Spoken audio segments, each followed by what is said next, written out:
खैर, हमारा उद्देश्य किसी भी प्रकार की बहस का हिस्सा बनकर सही या गलत जैसे निष्कर्ष पर पहुंचने का नहीं है। हम तो बस आपको भारत की इस प्राचीन परंपरा नियोग से अवगत करवाने की कोशिश कर रहे हैं। प्राचीन प्रथा के अनुसार अगर कोई विवाहित स्त्री किसी कारणवश संतानोत्पत्ति करने और वंश को आगे बढ़ाने में अक्षम होती थी तो स्वतः ही उसके पति को दूसरे विवाह की अनुमति मिल जाती थी। ये अनुमति उसे सामाजिक, धार्मिक और पारिवारिक तीनों ही क्षेत्रों में उपलब्ध करवाई जाती थी। हालांकि वर्तमान समय में कानूनों की सख्ती के बाद ऐसा करना अब इतना आसान नहीं रह गया है, लेकिन एक दौर वो भी था जब स्त्री को या तो केवल भोग्या माना जाता था या फिर वंश को आगे बढ़ाने का मात्र एक साधन।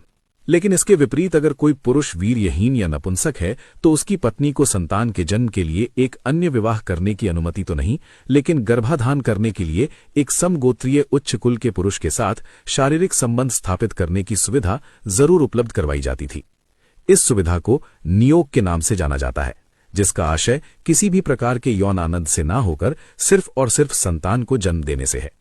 नियोग के लिए किस पुरुष को चुना जाएगा, इसका निर्णय भी उसका पति ही करता था। नियोग भारतीय समाज में व्याप्त एक बेहद प्राचीन परंपरा है, जिसकी उपस्थिति रामायण से लेकर महाभारत काल तक मिलती है।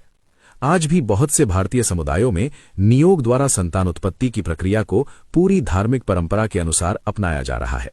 सर्वप्रथम नियोग को मनुस्मृति में उल्लिखित किया गया था, जिसके अनुसार ये एक ऐसी प्रक्रिया है जब पति की अकाल मृत्यु या उसके संतान को जन्म देने में अक्षम होने की अवस्था में स्त्री अपने देवर या फिर किसी समगोत्रीय उच्च कुल के पुरुष के द्वारा गर्भ धारण करती है। स्त्री अपने पति की इच्छा और अनुमति मिलने के बाद ही ऐसा कर सकती है। सामान्य हालातों में वो बस एक ही संतान को जन्म दे सकती है, लेकिन अगर कोई विशेष मसला है तो वो नियोग के द्वारा 2 संतानों को जन्म दे सकती है। नियोग के द्वारा जन्म लेने वाली संतान नाजायज होने के बावजूद भी जायज कहलाती है। उस पर उसके जैविक पिता का कोई अधिकार ना होकर उस पुरुष का अधिकार कहलाया जाएगा जिसकी पत्नी ने उसे जन्म दिया है। नियोग की प्रक्रिया तमाम शर्तों के बीच बंधी है, जैसे कि कोई भी महिला नियोग का प्रयोग केवल संतान को जन्म देने के लिए ही कर सकती है, न कि यौन आनंद के लिए।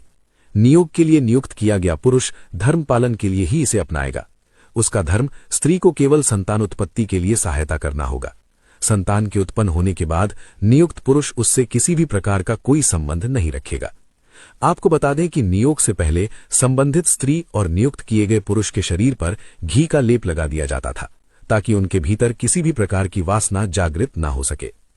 भारतीय पौराणिक इतिहास में नियोग की महत्ता को इस बात से बेहतर समझा जाता है कि जिस प्रकार रामायण के बिना एक आदर्श जीवन की कल्पना नहीं की जा सकती, उसी प्रकार नियोग के बिना महाभारत की कल्पना कर पाना असंभव है।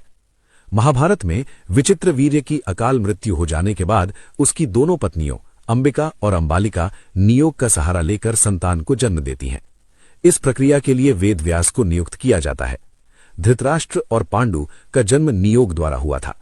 इसके अलावा अपने पति पांडु के संतान को जन्म देने में अक्षम होने की अवस्था में उसकी पत्नी कुंती नियोग के जरिए पांडवों को जन्म देती है। माइथोलॉजी के अनुसार इस नियोग में नियुक्त किए गए पुरुष विभिन्न देवता थे। कुंती के अलावा पांडु की दूसरी पत्नी माद्री ने भी नियोग के सहारे ही नकुल और सहदेव को जन्म दिया था। पौराणिक कहानियों के प्रसिद्ध लेखक देवदत्त पटनायक की किताब द प्रेग्नेंट किंग में भी सूर्यवंशी राजा युवनाश्व की कहानी दर्शाई गई है, जो 3 पत्नियों के बावजूद संतान को जन्म नहीं दे पा रहा था।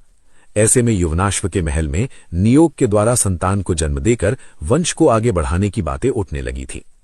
महाभारत और रामायण काल से इतर भारत के इतिहास में कुछ ऐसे पन्ने भी दफन हैं जो भले ही नियोग से जुड़े रहे, लेकिन पुरुषत्व पर चोट न पहुंचे, इसलिए उन कहानियों को दबा दिया गया। कई ऐसे राजा महाराजा हुए जिन्होंने खुद अक्षम होने की हालत में अपने बेहद विश्वसनीय सहयोगी या सेवक को नियोग के लिए नियुक्त किया। भारतीय समाज में संतान को जन्म देना पुरुष के मान सम्मान और उसके पुरुषत्व से जुड़ा है। इसलिए नियोग के लिए नियुक्त किया गया पुरुष पूरी तरह विश्वसनीय होता था, ताकि इस बात का खुलासा किसी भी रूप में न हो सके, क्योंकि अगर ऐसा हुआ तो उनके पुरुषत्व को ठेस पहुंचेगी। नियोग के द्वारा उत्पन्न संतान ने अपने जैविक पिता के नहीं, बल्कि अपनी जैविक मां के पति के वंश को आगे बढ़ाया। ऐतिहासिक कहानियों के अलावा कई फिल्मी कहानियों और उपन्यास द्वारा भी नियोग को दर्शाया गया है। एकलव्य फिल्म में अमिताभ बच्चन ने एक किरदार निभाया है जो अपने मालिक के कहने पर नियोग के लिए राजी हो जाता है। सैफ अली खान ने उनके नियोग से उत्पन्न हुई संतान का पात्र निभाया है। इसके अलावा मराठी फिल्म अनाहत भी नियोग प्रथा पर ही